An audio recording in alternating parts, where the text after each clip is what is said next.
From the lifeless body of Kayumarth, and from the very earth itself, new shoots began to sprout.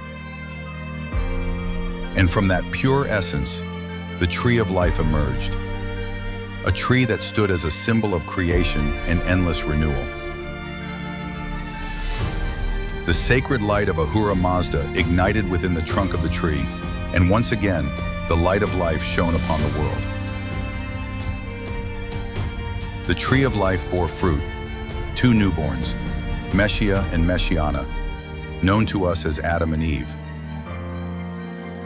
Hand in hand, they walked the path of life anew, carrying forward the spirit of Ahura Mazda, the legacy of creation, and the promise of a fresh beginning.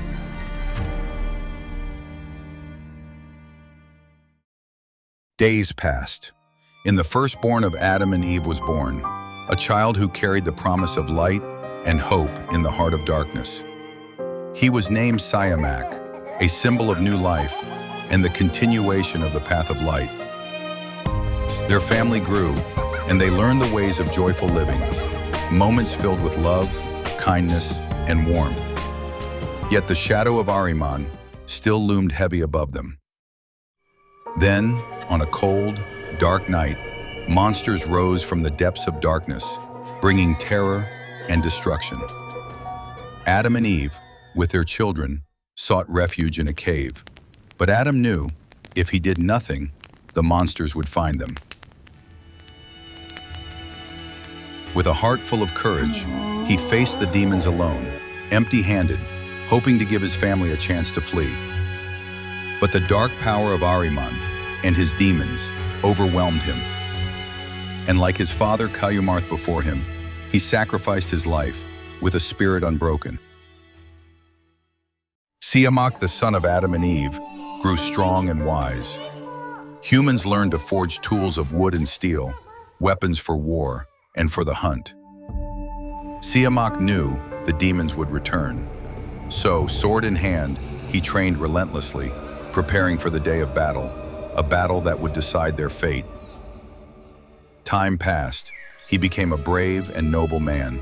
He found love, married, and fathered a son.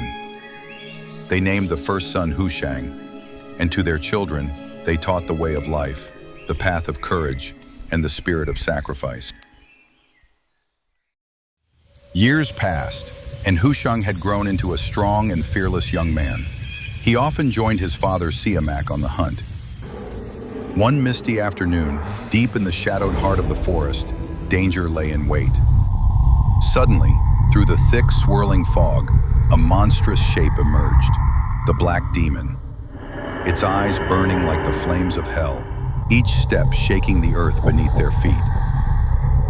Siyamak's voice cut through the air, steady and commanding.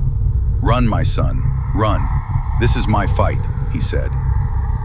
Hushang hesitated, but the fierce determination in his father's eyes left no room for doubt. With sword blazing in his hand, Siyamak charged.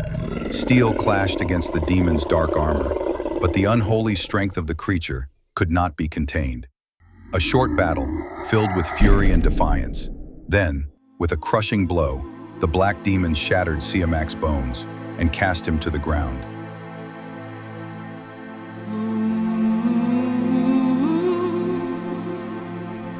Hidden among the trees, Hushang watched.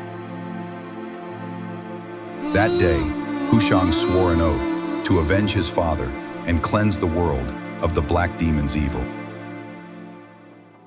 Hushang. From the break of dawn to the dead of night, he trained, until steel became part of his very soul. But training was not enough. He had to find the Black Demon. Mounting his swift steed, he rode into the wild, across endless plains and through the cold mist of the mountains. The wind howled in his ears, but Hushang listened only for one sound, the footsteps of the enemy he had sworn to destroy.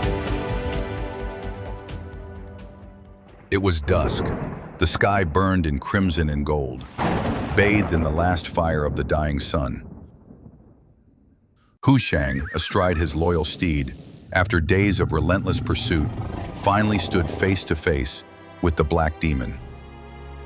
Hushang drew his sword and charged without hesitation. Steel met flesh, and the blade struck deep into the demon's leg. Black blood spilled upon the earth, and the giant fell to his knees. With a swift, fierce leap, Hushang landed upon the creature's massive shoulder and brought his blade to its neck. A cry of rage and unyielding strength, and at last, the black demon fell. Hushang stood tall over the fallen beast and let out a victorious roar, a roar that echoed through the sky and earth. With unmatched pride, returned to his family, embraced them, and together, they celebrated the triumph of light over darkness.